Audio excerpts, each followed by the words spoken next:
नमस्कार. मी आबा माळकर. आपण पाहतात लक्षवेध 2020. मंडळी, आज एक वेगळा मुद्दा घेऊन आम्ही तुमच्या समोर आलेलो आहोत. आणि हा मुद्दा आपल्या सगळ्यांचा अगदी जीवाभावाचा मुद्दा आहे. मंडळी, लँड जिहादचं प्रकरण मुंबईतील मालवणी येथे पहिल्यांदा उघडकीस आणि कशा पद्धतीने हिंदूंना तिथून हुसकावून लावून लँड जिहाद केला जातो या विरोधात आवाज उठवण्यात आला. हे प्रकरण अतिशय गंभीर होतं. अनेक हिंदुत्ववादी संघटना असतील किंवा भाजपचे आत्ताचे मंत्री मंगलप्रभात लोढा असतील, नितेश राणे, आमदार नितेश राणे असतील, या मंडळींनी आवाज उठवला आणि मग हे प्रकरण उघडकीस आलं. मात्र जरी हे प्रकरण उघडकीस आलं असलं तरी आज नेमकी काय परिस्थिती आहे असा प्रश्न तुम्हा आम्हाला पडलेला आहे. कारण मागच्या काही दिवसांमध्ये त्याबद्दल काही ऐकायला मिळालेलं नाही आणि म्हणूनच आज आपण त्याबद्दल जाणून घेणार आहोत. आज आपल्या आज आपल्या सोबत आहेत ते मारवे, मालाड, कांदिवली पश्चिम येथील विश्व हिंदू परिषदेचे महामंत्री भगवान ठाकूरजी. भगवानजी नमस्कार, आपलं स्वागत आहे. नमस्ते. धन्यवाद. भगवानजी, बरोबर. लँड आपण जिहादचं प्रकरण हे मालाड मालवणी येथे पहिल्यांदा उघडकीस आलं आणि त्यानंतर खऱ्या अर्थाने याच्यावर प्रकाश पडला. अनेक ठिकाणची प्रकरणं बाहेर आली. ते प्रकरण काय होतं हे आपल्यापैकी अनेकांना माहिती आहे. आज नेमकी मालाड मालवणीची परिस्थिती काय आहे त्याबद्दल जरा प्रकाश टाका. बरोबर. तर यह ऐसा है कि मालवनी, ये नाम से ही आपको पता चलेगा कि वो कोकण वासियों के वहाँ एक जमाने में बहुत से लोग रहते थे। आज भी गणेश उत्सव के लिए कोकण के लिए उपनगर से जो गाड़ियां जाती थी उसमें मलाड मालवनी की संख्या एक जमाने में बहुत अच्छी थी। लेकिन जिस तरह देश मुंबई में विदर्भियों, ज्यादा करके मुसलमानों की जो लोक संख्या का विस्फोट हुआ, उसी श्रेणी में मालवनी दिन ब दिन बढ़ता गया। आज ऐसा स्थिति है कि जो वहां पे बहुत सी कलेक्टर की खाली लैंड थी और जो अन्य महाराष्ट्र के सरकारी जमीन थी उसके ऊपर इतनी बस्तियां बढ़ गई कि जो पिछले 15 साल की जो सरकार थी उसने पूरी तरह से वहां ध्यान नहीं दिया। और अचानक से जो डेमोग्राफी बोलते हैं, धीरे धीरे वहां की जो हिंदुओं की आबादी थी वो अचानक से कम होती गई। और आज देखते हैं जिसे हम कहते हैं न्यू कलेक्टर एरिया और ओल्ड कलेक्टर एरिया, इसमें आप पूरी तरह से विदर्भियों की संख्या है। ये कहाँ से आई, किधर से आई, किसी को पता नहीं।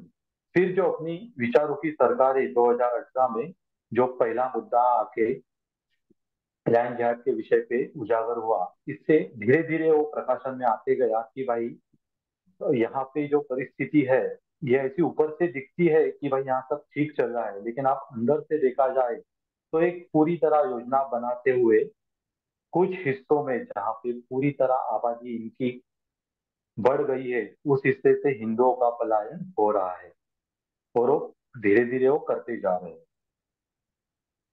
हिंदुओं के त्योहार जो एक जमाने में बहुत अच्छे धूमधाम से वहां मनाए जाते थे, उस पे भी कहाँ से रोक आ गई है। कुछ जगह इसके तो वहां पे आपको नया त्योहार ही मनाने नहीं दिया जाएगा।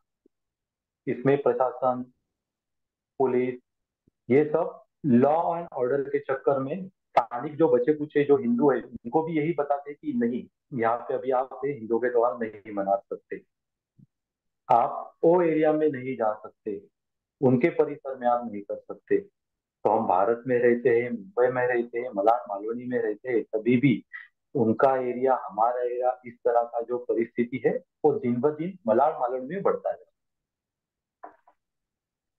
उसी की और श्रेणी में राम, हमने हाँ बोलिए बोलिए. जी, उसी की श्रेणी में, जी हाँ जी, हमने वही बात कर रहा, जिसी की श्रेणी में वहां पे हिंदुओं का सबसे बड़ा त्योहार था रामनवमी। इस रामनवमी में रामनवमी की शोभा यात्रा निकलती है।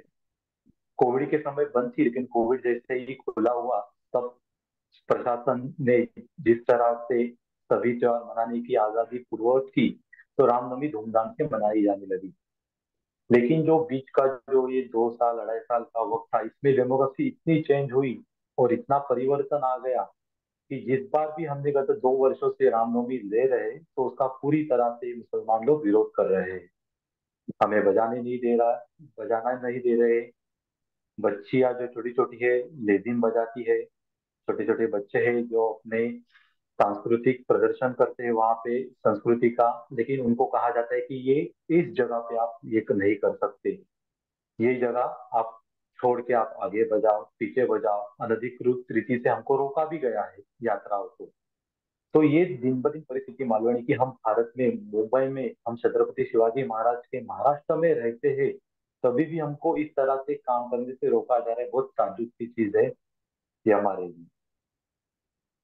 जी। भगवानजी, माझा पुढचा प्रश्न असा आहे की हे सगळं जे होतंय आता या विरोधात आवाजही उठवला गेला, म्हणजे मंगलप्रभाजी लोढा यांनी जी। आवाज उठवला गेला, नितेश राणे यांनी आवाज उठवला.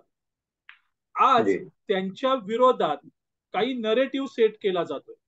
हा काय जी। नरेटिव्ह आहे? जी। देखो, हमने जैसे मैंने अभी पहले बताया कि ये जो आबादी धीरे धीरे बढ़ती गई, तो एक 15 साल की जो शासन थी, जो हिंदू विरोधी शासन थी, इसमें आबादी बढ़ी। उसके बाद जो 2014 के बाद महाराष्ट्र में हिंदुत्ववादी विचारों की शासन जब आई, तब 2017-18 साल में मंगल जी और जो नीतीश राणे है माननीय महाराष्ट्र सरकार के जो भी अधिकारी, तो उन्होंने ये आवाज उठाया कि भाई यहाँ पे जो है हिंदुओं का पलायन हो रहा है। इसके विषय में कुछ जो परिस्थिति आई थी, छेड़ा कॉम्प्लेक्स का विषय हो या अन्य, वहां पे एक साईं बाबा का मंदिर है, वहां पे भी जो मारपीट हुई थी और कार्यक्रम उत्सव नहीं करने देता, उस विषय को लेके वो पुलिस स्टेशन में मिलने के लिए आए थे। 2018 की बात थी।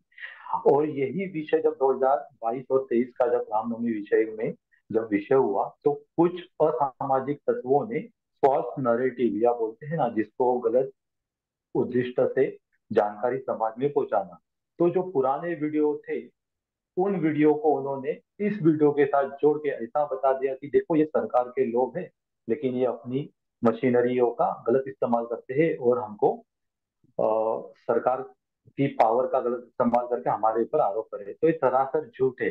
वो जो आए थे मालवनी में ये सच बात है, लेकिन वो आए थे लैंड क्लियर और जो मालवनी की समस्या उसके विरोध में, वो भी 2018 में, लेकिन उनके बारे में गलत विचार बन के आज 2023 में कुछ वीडियो बना के प्रसारित कर रहे हैं। उनका मकसद यही है कि ये हिंदुत्ववादी सरकार के बारे में गलत समझ जाए और जो कार्रवाई हो रही है लैंड जिहाद के ऊपर, जो बुलडोजर चलने वाला है या चल रहा है कुछ जगह पे, ये पूरी तरह से रोका जाए। ये इनका प्रोपोगंडा है कि ये फॉल्स नरेटिव वीडियो जाए, हम ह्यूमन राइट्स की बात करें और सरकार के ऊपर दबाव आए कि भाई ये वीडियो हम, ये कार्रवाई जो है ये कार्रवाई ना हो, इसलिए फॉल्स नरेटिव के वीडियो वो लोग बना रहे हैं माननीय मंत्री जी के नाम से और नितेश राणे जी के नाम से। असे व्हिडिओ जे बनवले जात आहेत आणि जे प्रसारित केले जात आहेत, तर त्याच्या मागे एक तर उद्देश तुम्ही मला सांगितलात की जी। सरकार जे हिंदुत्ववादी सरकार आहे त्याला बदनाम करण्यासाठी हे केलं जात आहे. जी। या व्यतिरिक्त अजून काय उद्देश असू शकतो या व्हिडिओचा? ये उद्देश्य सरासर साफ है कि जब 2023 वाले रामनवमी में फिर से जो हादसा हुआ, इसमें प्रकर्ष में एक लैंड जिहादी जमीन मर्चेंट जी का नाम आया और उसने ही साजिश करके ये फॉल्स नैरेटिव फैलाने का काम किया है कि इससे जो कार्रवाई उसके ऊपर या जो असामाजिक तत्व है वहां के, उनके ऊपर जो होनी थी वो ना हो। एक सिंपति बने उनके खिलाफ, एक गलत मैसेज समाज में जाए कि शक्तियों का दुरुपयोग कर रही है सरकार। तो ये सरासर झूठ फैलाने का काम हो रहा है कि सरकार अपनी शक्तियों का दुरुपयोग नहीं कर रहा है। जो सच है वो सच के साथ सरकार खड़ी है, पुलिस खड़ा है, प्रशासन खड़ी है। या सगळ्यात भयंकर जे प्रकरण आहे ते अर्थातच तुम्ही सांगितलं तसे लँड जिहादचं प्रकरण आहे. आणि आता सरकारने कारवाई सुरू केलेली आहे. काही ठिकाणी कारवाई सुरू केली आहे, जी। काही ठिकाणी कारवाई होणार आहे. याच्यामुळे जी। हे जे लँड जिहादी आहेत त्यांचे जे कोणी म्होरके आहेत ते आता सळो की पळो झालेले आहेत. अशा परिस्थितीमध्ये त्यांच्याकडून हा जो फॉल्स नरेटिव्ह प्रसारित केला जातोय, चुकीचा नरेटिव्ह मांडला जातोय, तर त्याच्यामुळे नेमकी काय हानी होऊ शकते? जी, इससे बहुत हानि होगी। जो पलायन हो रहा था, उसको जब हिंदुत्ववादी सरकार आई, उसको धीमे करने की या कम करने की कोशिश हुई, पूरी तरह से रुका नहीं है। लेकिन अच्छा। जी, जो कम हुआ था, एक उत्साह बढ़ा था, या हिंदू समाज जो वहां का जागरूक हो रहा था कि चलो हमारे साथ सरकार है, पुलिस है, प्रशासन है।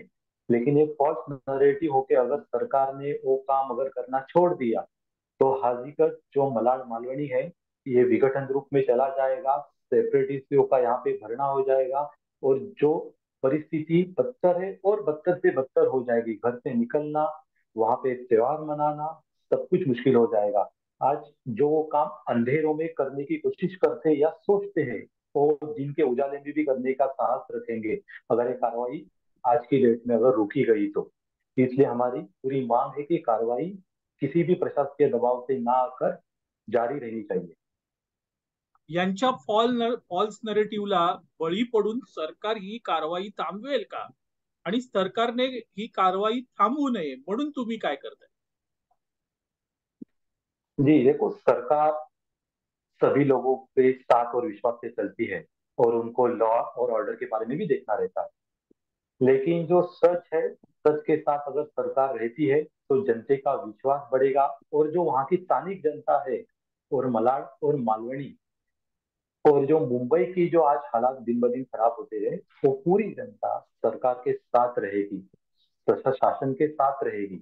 सामान्य जनते के मन में आज भी ये है कि अगर ये सरकार कुछ कार्रवाई करती है, तो भाई जो कार्रवाई जो मन की बात है, जो आम जनता की मन की बात है, वो सरकार करती है, तो सबको लगेगा ये सरकार हमारी है, सरकार सच के साथ है, सरकार समाज के साथ है। और जो हौसले बुलंद होते हैं ये असामाजिक तत्व वाले लोगों के, वो अपने आप धीमे पड़ जाएंगे, नष्ट हो जाएंगे। उनको भागना पड़ेगा मलाड मालवनी से। और मलाड मालवनी एक जमाने जो अच्छे सामाजिक लोगों के विचार और सांस्कृतिक शहर जो माना जाता है, उस तरह की जो मालवनी थी, वो हमको लगता है कि हम वो हासिल कर पाएंगे। और जो हिंदुत्ववादी संगठन जैसे हमारे हैं, हम यही सोच के काम करते हैं कि भाई यहाँ पे मालवनी में जो बची कुची आबादी है हिंदुओं की, वो बची रहे। ये सांस्कृतिक विरासत थी, मालवनी नाम से ही जो एक पता चलता था कि ये यहाँ के कोकण के हरियाली लोग थे। यहाँ पे कभी कोकण में गणेश उत्सव के समय पे बहुत से लोग जाते थे। आप यहाँ देखोगे तो हर समाज के उत्सव यहाँ धूमधाम से मनाए जाते थे। तो वही मनाना, ये हमारा लक्ष्य है, और हम सरकार के साथ है। सरकार अगर कार्रवाई अच्छे से करती है, तो पूरा जन समर्थन हम सरकार के पीछे खड़ा कर देंगे, और अपने आप जनता उनके साथ खड़ी रहेगी। निश्चितच एक फार सुंदर तुम्ही सांगितलं की सरकार आता हिंदुत्ववादी आहे आणि सरकार जी कारवाई करते, सध्या करते, त्याच्यावर तुम्हाला विश्वास आहे आणि ही कारवाई अधिक पुढे जायला पाहिजे. मालाड मालवणीचा प्रश्न आपण बघितला, हे हा प्रश्न काही एका धर्मापुरता मर्यादित नाही, याच्यामध्ये असामाजिक तत्व देखील सहभागी आहेत, काही गुंड प्रवृत्तीची लोक याच्यात सहभागी आहेत. तर अशा लोकांवर वचक राहायला पाहिजे. यासाठी आपण जे प्रयत्न करतायत ते खूप मोठे प्रयत्न आहेत. तिकडचं उरलेले हिंदू जे प्रयत्न करतायत ते खूप मोठे आहेत. आता या परिस्थितीमध्ये मालाड मालवणी वाचवण्यासाठी सर्वसामान्य जनतेने देखील काय केलं पाहिजे अशी तुमची अपेक्षा आहे? जी, मैं सभी मलाड मालवनी जनते से यही आह्वान करूंगा, जिस तरह से संगठित और योजनाबद्ध से तरीके से लोग जो है वो हमको भगाने का काम कर रहे हैं, और डर का माहौल पैदा करने का काम करे। अगर हर व्यक्ति, हर समाज के लोग वहां पे संगठित होकर काम करेंगे, अपने जो उत्सव है, हिंदुओं के जो त्योहार है, ये संगठित रूप से वहां मनाने की कोशिश करेंगे, तो ऐसे कितने भी असामाजिक तत्व आपके सामने आए, या ऐसे कितने भी विघटनकारी लोग आपको भगाने की कोशिश करेंगे, लेकिन हम हिंदू है, यहाँ से भगाने वाले या डर के मारे जाने वाले नहीं है। हम पूरी तरह से काम करेंगे वहां पे लिए। और सामान्य जनते ने जिस तरह से वहां पे जो बच्चे कुचे जो वहां पे मंदिर है, सप्ताह में एक बार आपके समय के हिसाब से, अगर वहाँ की जो स्थानिक भाषा बोलने वाले लोग महाराष्ट्रियन है, गुजराती है या हिंदी भाषी है, तो मंगलवार हो सकता है, गुरुवार हो सकता है, शनिवार हो सकता है, ये 1 घंटा अपने समाज के लिए, हिंदू धर्म के लिए निकाले। अगर आज आप 1 घंटा हफ्ते में एक बार निकाल सकते हैं, तो आने वाली आपके बच्चे, आपकी आने वाली पीढ़ियां मलाड मालवनी में सुरक्षित रहेगी। नहीं तो जिस तरह से आपके पड़ोसी भाग के जा रहे हैं या पहले कुछ भाग के लोग गए, एक दिन वो दूर नहीं कि आपको भी वहां से पलायन करके जाना पड़ेगा। ये रोकना है तो समाज संगठित होना अनिवार्य है। हफ्ते में एक बार संगठित रूप से मिलो, बातचीत करो, साप्ताहिक आरती जो चलती है हर मंदिर में, उसको बढ़ावा दो। निश्चित। मित्रांनो, तुम्ही ऐकलत की मालाड मालवणीचं सत्य काय आहे. मालाड मालवणीमध्ये जो लँड जिहाद सुरू झाला, तो हिंदुत्ववादी सरकारने रोखण्याचा प्रयत्न केलेला. काही ठिकाणी कारवाई सुरू झालेली आहे, काही ठिकाणी कारवाई होणार आहे. आणि अशा वेळेस काही लोक, काही असामाजिक तत्व, काही गुंड प्रवृत्तीची लोक आणि काही कट्टर मुसलमान हे सरकारच्या या कामात खोडा घालायचा प्रयत्न करतात. आणि त्यासाठी नरेटिव्ह सेट केला जातोय, आणि तो नरेटिव्ह असा आहे की सर्वसामान्य माणसाला हे सरकार त्रास देते, हे सरकार त्याला तिकडे राहू देत नाहीये, असा हा नरेटिव्ह आहे. अर्थात तो एकाच धर्माकडून राबवला जातोय.